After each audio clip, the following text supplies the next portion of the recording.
낡은 아파트 단지의 화단에는 이른 아침 햇살이 비스듬히 스며들어와 고양이 4마리의 등을 은빛으로 물들였다. 작은 몸을 잔뜩 웅크린 채 서로의 체온에 기대어 있던 녀석들은 발자국 소리에 귀를 쫑긋 세웠다. 지팡이의 의지에 천천히 다가오는 김할머니였다. 그분의 발걸음마다 마른 낙엽이 바스락거렸고 고양이들의 눈빛에는 기다림의 흔적이 번뜩였다.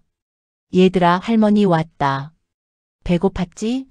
할머니의 목소리는 바람에 실려 나직하게 번졌고 고양이들은 그제야 몸을 풀며 꼬리를 흔들었다. 할머니는 낡은 가방을 내려놓고 사료 봉지를 꺼냈다. 콩떡아, 문이야, 얼루가 이름을 하나하나 불러주며 그릇에 사료를 덜어주는 손길은 자애롭고 정겨웠다. 고양이들은 조심스레 다가와 밥을 먹기 시작했고 그 모습을 바라보는 할머니의 눈에는 미소가 번졌다. 잠시 후 박 아주머니가 물통을 들고 나타났다. 오늘도 일찍 나오셨네요.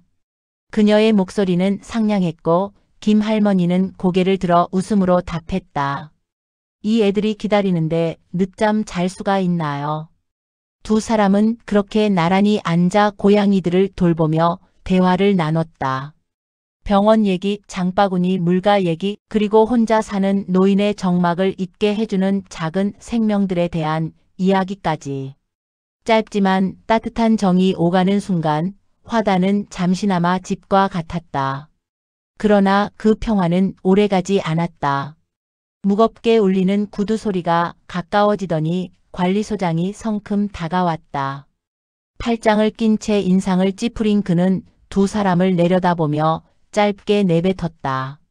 몇 번 말했습니까? 여기는 공동주택이에요. 이렇게 사료를 놓으면 위생 문제 생기고 민원 들어옵니다. 일주일 안에 정리하세요. 차가운 말투는 아침 햇살을 가르듯 날카로웠다. 김 할머니와 박 아주머니는 당황한 얼굴로 서로를 바라보다 서둘러 변명 아닌 변명을 늘어놓았다. 소장님, 이 아이들은 집도 없고 기댈 데도 없는 불쌍한 것들이에요. 우리가 밥 조금 챙겨주는 게 뭐가 큰 문제가 되나요? 하지만 소장은 고개를 세차게 저으며 듣지 않았다. 규칙은 규칙입니다. 개인 사정은 고려할 수 없어요. 그의 발걸음이 멀어져 가자 두 사람의 얼굴에는 걱정이 드리워졌다. 그동안 쌓아온 작은 평화가 무너질지도 모른다는 두려움이 그늘처럼 드리웠고 고양이들은 아무것도 모른 채 밥을 먹으며 햇살 아래 몸을 움츠렸다. 며칠 뒤 아침 화단에는 낯선 소음이 가득했다. 청소부와 수의가 함께 나타나 고양이들이 몸을 의지하던 작은 집과 담요를 거칠게 치우기 시작한 것이다. 삐걱대는 소리에 놀란 고양이들은 사방으로 흩어지며 젖은 눈으로 불안하게 울어댔다. 담요가 땅에 떨어지고 작은 나무 상자가 산산조각 나자 그 속에 숨어있던 새끼 고양이까지 놀라 뛰쳐나왔다. 김 할머니는 지팡이를 짚고 달려와 떨리는 목소리로 외쳤다. 이게 무슨 짓이에요? 저 애들도 생명인데 어떻게 이렇게 무참하게 부숴버릴 수 있어요? 하지만 관리소장은 서류철을 끼고 냉랭한 표정으로 서 있었다. 정리 중입니다. 말씀드렸잖아요. 여기는 공동주택입니다. 짧고 차가운 그 한마디는 벽처럼 단단했고 할머니의 항변은 허공에 흩어졌다. 화단은 그렇게 하루아침에 비워졌다. 그날 밤 아파트 구석에서 은밀한 대화가 오갔다. 가로등 불빛이 닿지 않는 그림자 속에서 관리소장이 청소부와 수의를 불러 세웠다. 그의 목소리는 낮았지만 매서웠다. 이대로 두면 계속 돌아올 겁니다. 사료에 특별한 걸 섞읍시다. 이제 확실히 없애야지. 청소부와 수의는 잠시 머뭇거리다 고개를 끄덕였다. 그들의 눈빛에는 죄책감 대신 묘한 체념이 어렸다. 멀리서 들려오는 바람 소리와 함께 긴장감, 어린 정적이 아파트 벽 사이를 파고들었다. 새벽녘 화단 한쪽에 작은 몸이 축 늘어진 채 쓰러져 있었다.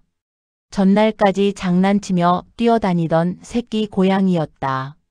희미한 숨결조차 사라진 채 아직 따뜻함이 남아있는 그 작은 존재를 본 순간 김 할머니는 무릎을 꿇고 절규했다. 저 작은 것들이 무슨 죄가 있다고 이렇게 죽여야 하냐고요.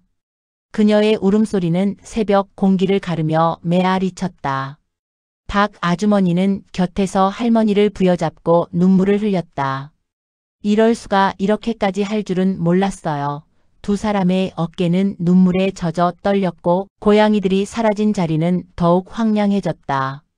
작은 발자국들이 사라진 흙바닥, 한때 울음소리로 가득하던 공간은 이제 쓸쓸한 침묵만을 머금고 있었다. 빈자리의 정막은 두 사람의 마음에 깊은 상처로 남았고 화면은 어둠 속으로 천천히 잠겨들었다. 아파트 단지의 하루는 무심히 흘러갔다. 화단을 지나다니는 주민들은 고양이들이 사라진 자리에서 나지막이 수군거렸다. 보기 안 좋았는데 잘 됐네. 벌레라도 생기면 어떡하나 했지. 그들의 목소리는 무심했고 때로는 냉소가 묻어 있었다. 김 할머니는 멀찍이 그 말들을 듣고 있었지만 누구 하나 고양이들의 빈자리를 아쉬워하지 않는다는 사실에 가슴이 무너져 내렸다. 그녀는 속으로 혼잣말처럼 읊조렸다. 사람들 마음이 언제부터 이렇게 돌처럼 굳어버린 걸까? 작은 생명 하나 품어줄 따뜻함조차 남지 않았구나. 그러나 관리소장은 더 노골적으로 오만했다. 입가에 비웃음을 띠며 주민들 앞에서 선언하듯 말했다. 내 아파트에선 고양이 못 살게 합니다.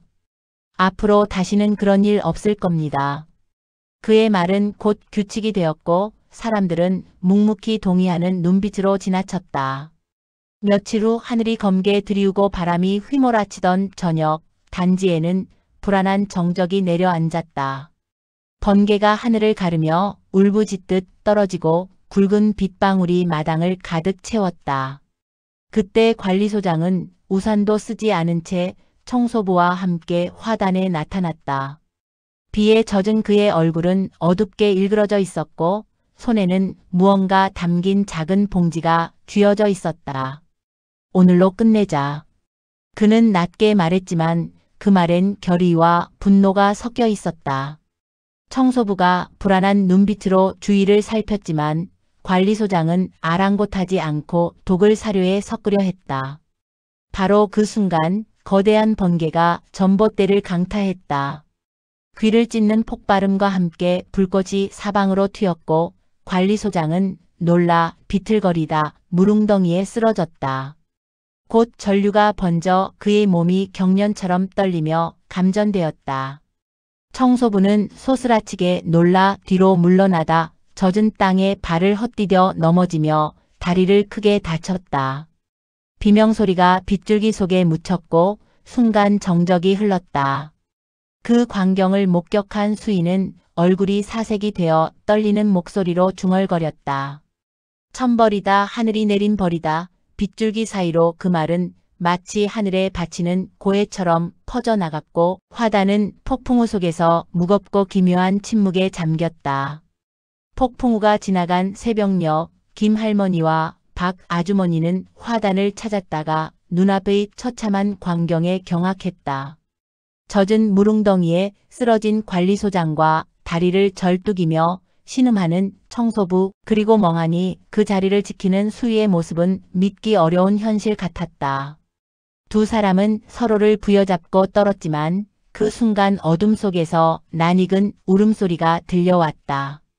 야옹야옹 흩어져 사라졌던 고양이들이 하나둘 나타나 빗물에 젖은 몸을 흔들며 화단으로 돌아온 것이었다. 콩떡이, 무늬, 얼룩이 그리고 작은 새끼들까지 모두가 기적처럼 다시 모였다.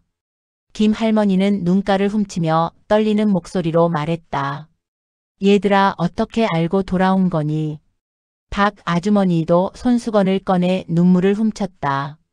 두 사람은 하늘이 돕지 않고서는 일어날 수 없는 일이라며 깊은 감동에 잠겼다. 며칠 뒤 화단은 전혀 다른 풍경을 보여주었다. 따스한 아침 햇살 아래 주민들이 하나둘 모여 고양이들을 향해 손을 내밀었다. 누군가는 사료를, 누군가는 낡지 않은 담요를 가져와 자리를 마련했다. 그동안 미안했어요. 함께 돌봐야겠네요. 쑥스러운 듯 웃으며 말하는 주민들의 표정에는 진심이 담겨 있었다. 아이들 또한 고양이 옆에 앉아 조심스레 등을 쓰다듬으며 나도 커서 고양이 돌보고 싶어 라고 속삭였다. 웃음과 따뜻한 손길이 가득한 화단은 이제 더 이상 쓸쓸한 곳이 아니었다. 얼마 지나지 않아 새로 부임한 관리소장이 단지에 나타났다. 그는 이전 사람과는 달리 부드러운 미소를 지으며 말했다.